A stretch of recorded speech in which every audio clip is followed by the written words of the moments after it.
Olá pessoal, vamos continuar aqui, né? Nosso crescimento em fé a respeito de curas, né? Como eu tenho abordado desde o primeiro vídeo, todos nós aqui, inclusive eu, somos alunos do Espírito Santo aqui. Todos nós estamos aqui como na posição de alunos do Espírito Santo. E o que o Espírito Santo tem focado em nossos corações, né? Ele tem focado essa questão de que nós precisamos solidificar a nossa fé e nós precisamos eliminar as dúvidas do nosso coração a respeito da cura, né? Que é a plena vontade de Deus que todos desfrutem de cura. Entretanto, a vontade de Deus não se cumpre nas nossas vidas automaticamente. É necessário que nós possamos cooperar com Deus para que isso aconteça. E quando nós percebemos, né, que em relação ao mesmo sacrifício que perdoou os nossos pecados, é o sacrifício que levou as nossas enfermidades e dores, que nos sarou. A mesma palavra para a salvação eterna, no sentido do espírito, é também para a salvação do corpo, das doenças.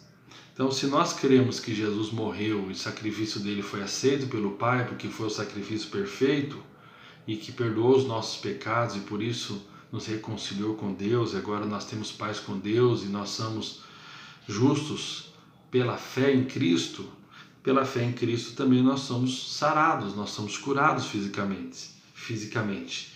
Entretanto, né, nós sabemos que a fé ela vem pelo ouvir e ouvir a palavra de Cristo. A fé vem pelo ouvir. O problema, né, então a fé, a palavra de Deus, ela se torna uma semente no nosso coração.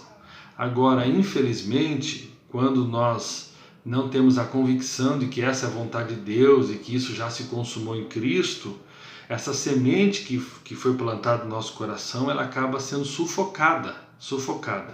Então, uma coisa que eu gostaria de falar para mim, para você nessa manhã, nesse dia, né, no horário que você estiver assistindo esse vídeo, não deixe que essa semente, porque a fé, a substância da fé é a palavra de Deus.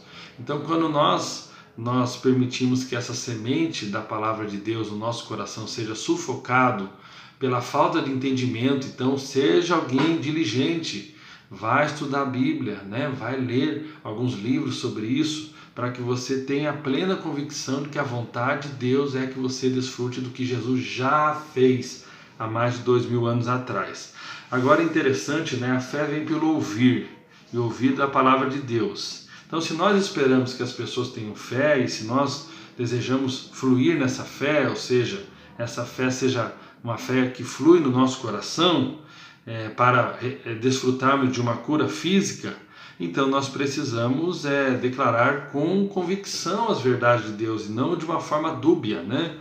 E é interessante, né? Você imagine o seguinte, quero dar aqui um exemplo para você, que quando um pregador fosse falar sobre a salvação eterna, né?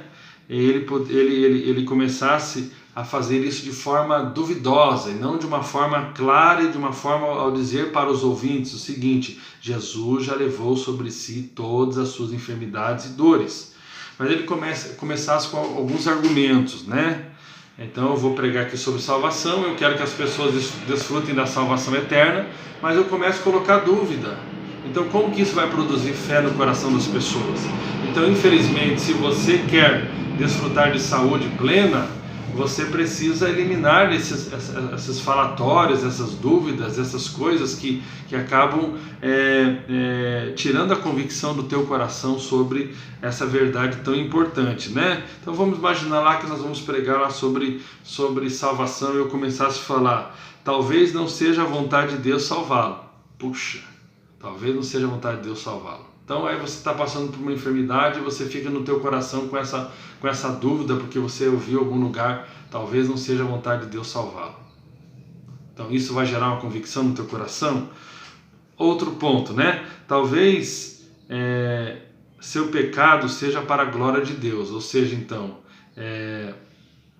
você vai continuar ali pecando, e você continuando pecando, isso é para a glória de Deus. Ou seja, é como se, aí vamos colocar no caso da enfermidade: não, a sua enfermidade é para a glória de Deus, você vai viver a vida inteira enfermo para a glória de Deus. Não, a glória de Deus se manifesta na sua bondade. Então a bondade de Deus é que você que estava com um tipo de enfermidade física, você desfrute de saúde.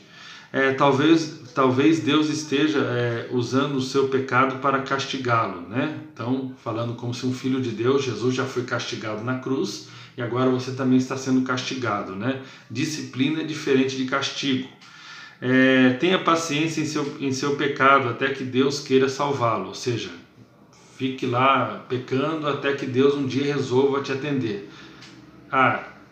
Sobre o pecado ninguém aceita esse argumento, mas sobre a cura física nós acabamos aceitando. Nós temos que nos apropriar, nós temos que agora buscar nos apropriar daquilo que Deus nos deu. Já passou o tempo das conversões, como alguns pensam que já passou o tempo dos milagres, né? Essa crença, essa doutrina do cessacionismo, como se os milagres só tinham no tempo dos apóstolos, né? Então, quantas almas eu teria salvo numa reunião se eu viesse com argumentos de dúvida em relação à cruz que perdoa pecados, que dá poder sobre o pecado, que justifica, que reconcilia com Deus?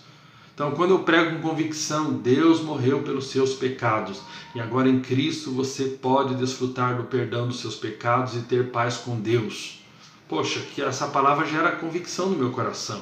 Então, que a gente tire essa palavra dúbia do nosso coração e que a gente realmente defina no nosso coração. Ou nós decidimos crer que a vontade de Deus, que todos desfrutem de cura, ou nós vamos viver essa vida na incerteza. Meu irmão, Deus tem falado algo muito comigo, que viver pela fé não é jogar na loteria. Viver pela fé não é sorte ou azar. Viver pela fé é estabelecer a vida sobre a rocha. Não é colocar o teu futuro na incerteza. Não é colocar a tua saúde na incerteza. É como se eu achasse que viver pela fé é o seguinte: eu acho que Deus me perdoou meus pecados. Será que Ele me perdoou? Será que quando eu chegar diante de Deus no céu, sou salvo ou não sou salvo? Não, não é isso. A fé te coloca num lugar seguro. Amém? Creia que em Cristo você está no lugar seguro. A sua saúde está no lugar seguro. Ela já está perfeita, ela já foi sarada. Você já não deve mais levar as enfermidades. Você não deve mais levar as dores, porque Jesus já levou todas elas. Amém? Fique firme. Remova as dúvidas do seu coração.